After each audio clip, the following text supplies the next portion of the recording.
Ahoy, it's Joseph Glitch, welcome to Albion's Adventures. We are still playing Cupid. I've been playing this for at least an hour straight, and it's pretty great. Catherine just committed suicide. She apparently had some sort of mental derailment. I think she had a meltdown. And she committed suicide, and so Gillian is trying to comfort Rosa, and Rosa is being angry because of the things her mother said and snapping at Gillian, and things are really going downhill, so let's see what happens. Gillian stared at her, dumbfounded for a few seconds, but the man didn't try to appease her. He only stepped closer to Rosa and wrapped his arms around the hysterical girl. "Let go of me! I hate you! Let me go!" But Gillian didn't. "If you need something to hate, then I'll accept your hate. You must accept my comfort too. I need you too right now, Rosa. You're the only one who loved her as much as I did." Gillian's word brought back Catherine in Rosa's mind. Almost at once, the anger was replaced by sadness so heavy she couldn't breathe. Why was she so angry again? She was focusing on anger instead of pain.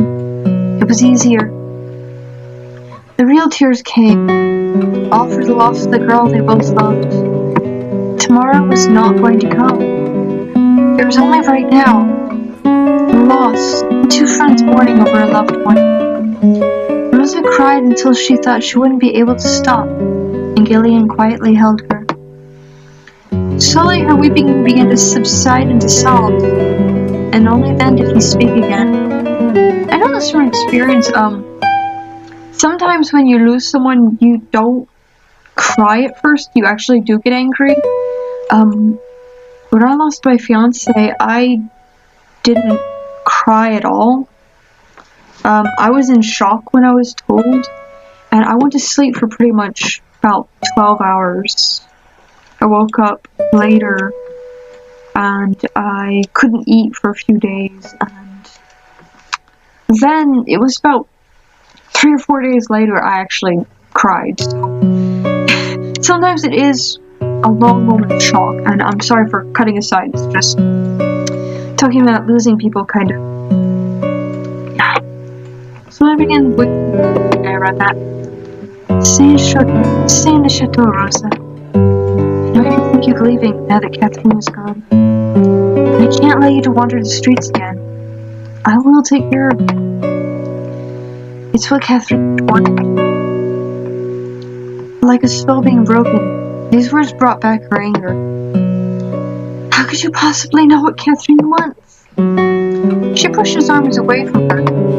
She's dead. Gillian's mouth pursed and he stepped away. I want you to go. Please leave me. Gillian sighed and closed his eyes. I understand. He turned on his heels and left without another word. Don't you kill yourself. Oh gosh. I'm actually being anxious. Hours seemed like minutes to her. She would fall asleep and awaken until in fit intervals, so often that she lost the exact time. Awake, she would stare at the part of the wall where no coherent thought is forming in her mind. One would think morning should be spent in a depressive frenzy. But all the reasons agreed were yours, after all. She could wait now, if she wanted. She could pull her hair, curse the skies. She could reminisce in the past, admire the frailty of human lives. Fortunately, it was something less poetic. Pain was simple. It was clean. It was a well-sharpened knife that sliced through the heart in one stroke. No blood, no mess. Empty. When tears were spent, there was just a hole where your heart has been. Hurt called out to you. It lingered. Since there was nothing there anymore, you couldn't find where the pain ended and you began. Rosa slept all day. The sun had gone down twice before she shifted from her bed. She stood up slowly, deliberately with a purpose. My child, you know I hurt when you're hurt. A sudden surge of power flowed within her, fueled by her grief. The power filled up, and with so much emptiness inside her, her anger seemed to saturate her whole body.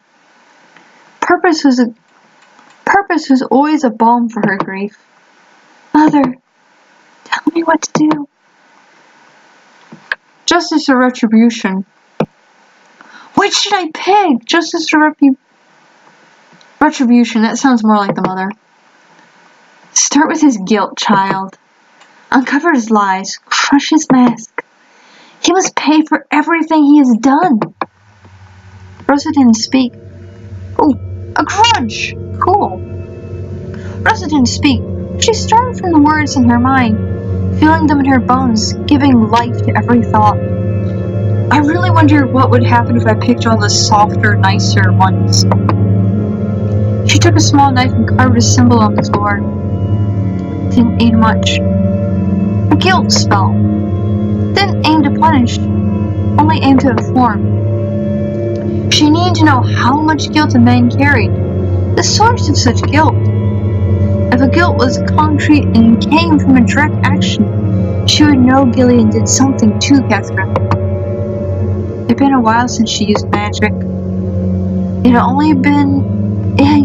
It used to be the only way she could protect herself from the world.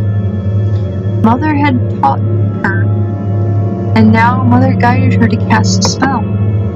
She needed possession of the man. Rosa opted for his voice, still fresh in her memory. She focused on the last conversation they shared. If you need something to hate, I will take care of you. I need you. The words made Rosa feel distress and confusion. Always this way with him. The feeling wasn't foreign. He'd been there for years. He will always be here for you. Rosa felt a violent force upturn in her stomach. It was a horrid lurch just before vomiting. You failed. The spell collapsed in her brain. Focus, idiot child, or you'll lose your chance. Rosa tried again. This time she focused on Gillian's eyes, cold, like flints of steel, dark and fathomless. No grief except, perhaps, the situation.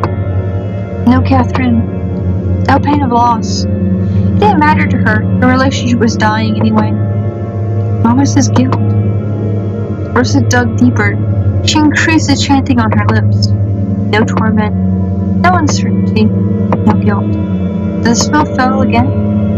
She searched once more and felt nothing. There was no guilt in Gillian's eyes. She could stop the spell now, knowing he was innocent. But the spell had worked. Gillian was blameless, but the absence was more distressing. Rosa desperately pushed her mind further, wishing there were traces beyond her reach. Guilt should be present in any loss, no matter how little. Don't we blame ourselves for our own loss? Don't we hate ourselves and punish ourselves even if it wasn't our fault? It didn't have to be real. It just needed to feel pain.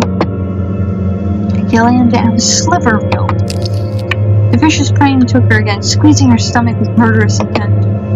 Pain was so great, Rosa wasn't sure if the spell had failed or succeeded. Something's wrong. Before Rosa could agree with Mother, a sharp pain felt her throat. Rosa clutched her neck, scratching. A sharp, jagged lump was blocking her breathing. She could feel its edges crawl up her windpipe, tearing the soft balls as it moved about. The pain did not stop. Rosa fell to her knees and gagged. She thrashed around like a woman being strangled. Mother remained calm, unaffected by Rosa's distress. Rosa was about to expel whatever it was.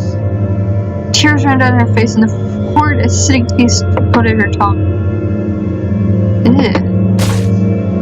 Kept her eyes shut, afraid to look at what came out of her throat. Ew. I don't want to read about that. I don't want to read about that. I don't want to read about that.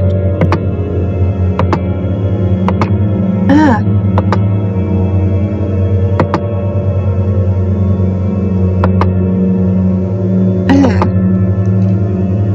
She threw up something. She threw up needles. Ew. Her palms were in a handful of long metal needles. Rosa examined them with horrified curiosity. She's stuck